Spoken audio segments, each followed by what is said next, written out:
Good evening. You're watching World News, where every word matters. I'm Anna Kaczynska. Welcome to the program. Rage and fury against a halt to EU accession talks in Georgia.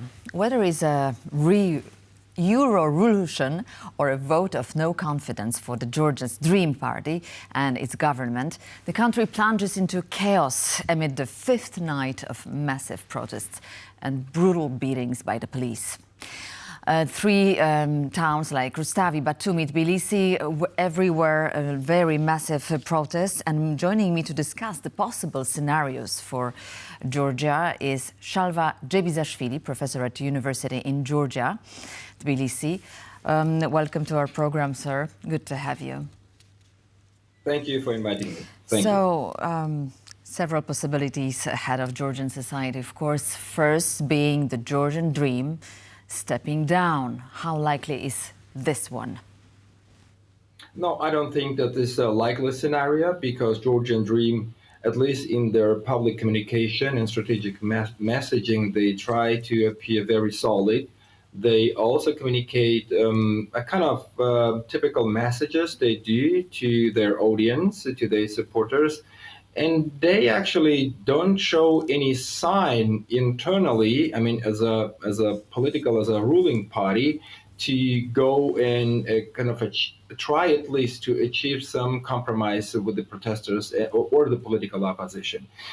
And it also indicates the way they proceed with the supporters, with the protests, that they're actually, the strategic objective is to crush protests as soon as possible, at least until the New Year's Eve, and then proceed with the business as usual to, as they themselves declared, wait until the Trump administration comes in office, and then they restart negotiations with the West.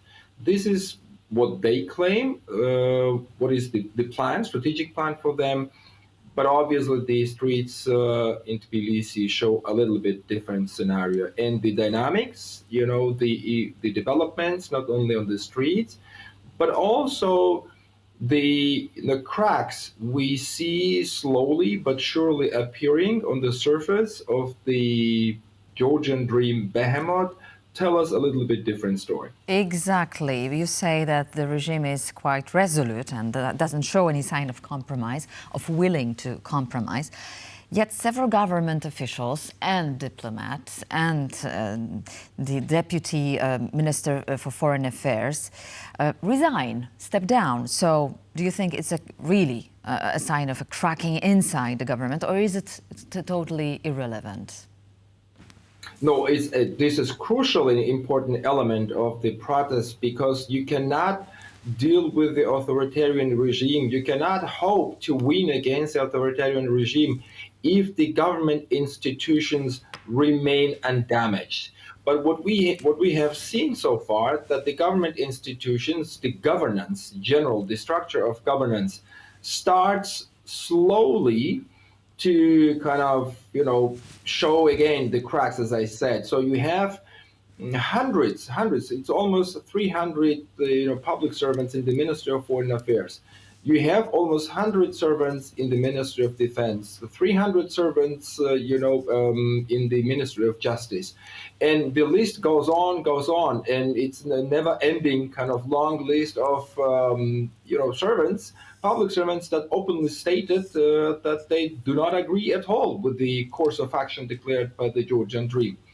And most importantly, you see slowly, these are still very low numbers, like 2, 3, the officers in the police force, but also the deputy minister, for example, in the Ministry of Defense, who resigned. At least we know today that he resigned, but it seems that he resigned 2 days ago.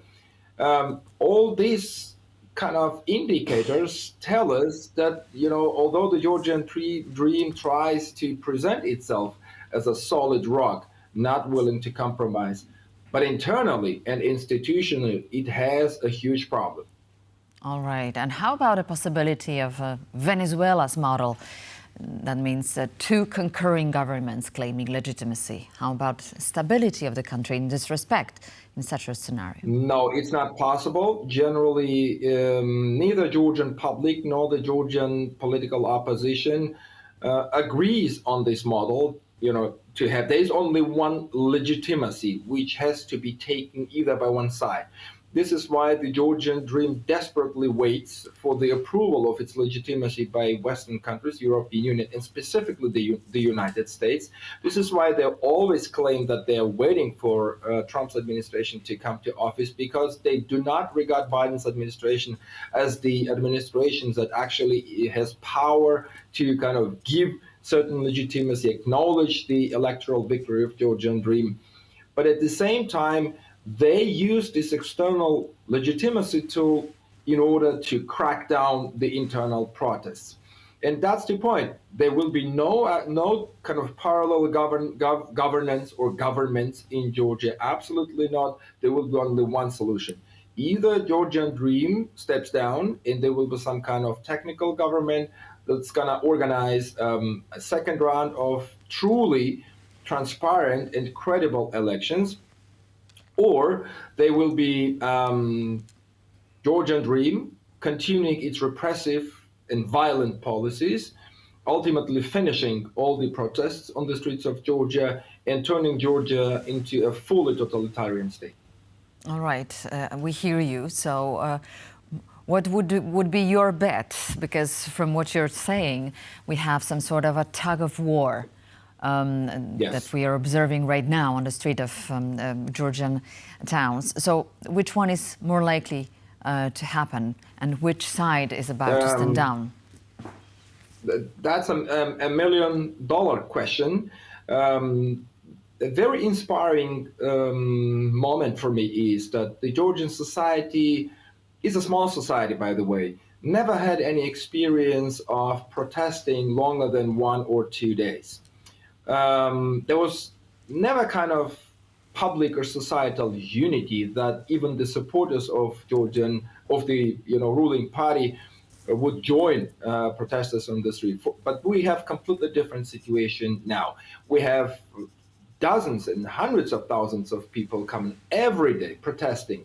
We see a lot of young generation. Basically, this is the battle carried out by the young generation, by our students, by our school students, university students, and the older generation standing behind and supporting them. Basically, this is the young generation. They're our flagmen. So they are really pulling our society towards the democratic and European future. And this is something new. In fact, we have a kind of societal even battle between the young generation and the kind of Homo Sovieticus, we call them Homo Semiticus, the older generation above 45 or 50 that is still mentally stuck in the Soviet era. And so we have this kind of generational battle, and this battle is very inspiring even for people like me, which is older than 45. So from that perspective, I'm very much optimistic. I think that the Georgian people will continue this battle. This battle will not be easy, definitely not, because the Georgian dream constructed a very solid, very powerful authoritarian structure. What we have full-fledged capture of the state institutions in Georgia. We don't have legal courts. They are under Georgian dream control. We don't have police force. It's truly and fully under Georgian dream control, and we don't have constitutional court. Constitutional court is also under Georgian dream. By the way, the constitutional court today rejected the claim that the parliamentary elections were rigged, which is obviously an indication that there was a pressure on the constitutional court to do so. So from that perspective, this battle will not be easy, definitely. But as we say, Georgians, every battle is not easy. Specifically, the battles for the freedom, for the future. Okay, I would like to go back to this element you spoke about. I mean, the generation movement, so attached to European values. I began our conversation with mispronouncing, by the way, Eurolution, right? Some people call it this way. So let's play the devil's advocate for a second, because the Georgian dream claims to still be committed to the idea of EU integration. And the Prime Minister assures Georgia could even enter EU by 2030. So how credible is this stance given recent actions? This is not only not credible, this is actually the typical modus operandi of Georgian dream, and this is a typical copy-paste of Russian propaganda to claim that they are doing something because they clearly understand that the European Union integration is the red line for the Georgian society. You know, more than 80% of Georgian people, they firmly believe that the European Union is the future for Georgia.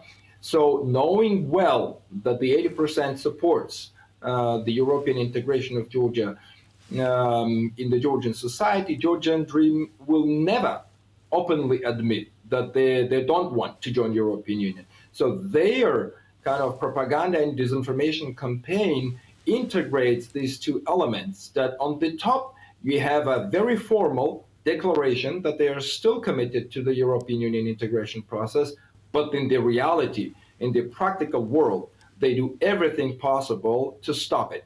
And that's actually for the Westerners, for the external viewers, for the external commentators, it is pretty difficult to understand how it is possible that politically, by making open statements, you kind of show yourself still committed to the European Union integration, but in reality, you do everything to finish it. So this is typical what the tactics and methodology that the Russian disinformation and propaganda does. Georgian Dream very well adopted this practice.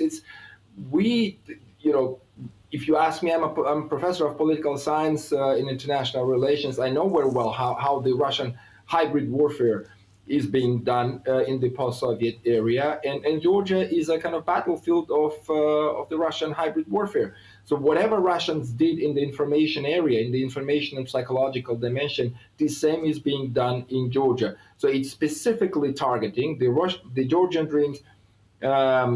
These messages are specifically designed and formulated in the way that they have to target their audience. This audience is both domestic audience. They don't want to irritate them by openly saying that we don't want to join European Union. At the same time, they want to show the European partners that they are the only negotiation partners in Georgia, no one else. And this is why they construct their messaging, their strategic communication, that they will continue to join European Union, but on their own conditions. And that's actually what the Russian propaganda is, claiming that we want to be like part of European Union, but you don't want us.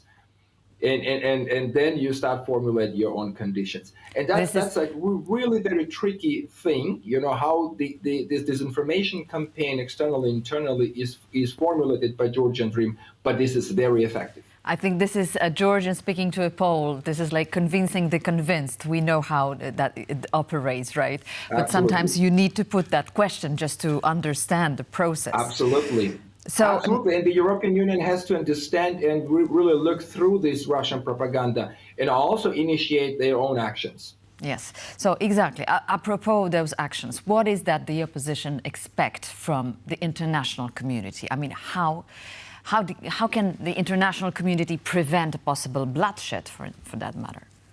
Yeah, first of all, it has to be clearly said, and as soon as possible, by the European institutions, European commissions of the capitals, that these elections were rigged and the elected parliament is illegitimate. Secondly, I think it would be very wise for the European Union to kind of organize and send not only the fact-finding mission, but a high-level crisis management team that would arrive in Georgia and kind of play a role of moderator, kind of basically leading the Georgian, parties, opposition parties, Georgian society, and Georgian dream to a kind of settlement that would initiate a technical government, establishment of a technical government, and create mechanisms for a really, truly free and independent election process. Well, fingers crossed for that. Thank you very much for your time, Shalva Dzebisashvili, professor at University of Georgia, Tbilisi. Thank you for your comments and being with us tonight. And that concludes this edition of World Talks, but make sure to stay with us for more feature and more news. I'm Anna Kaczynska, and see you soon.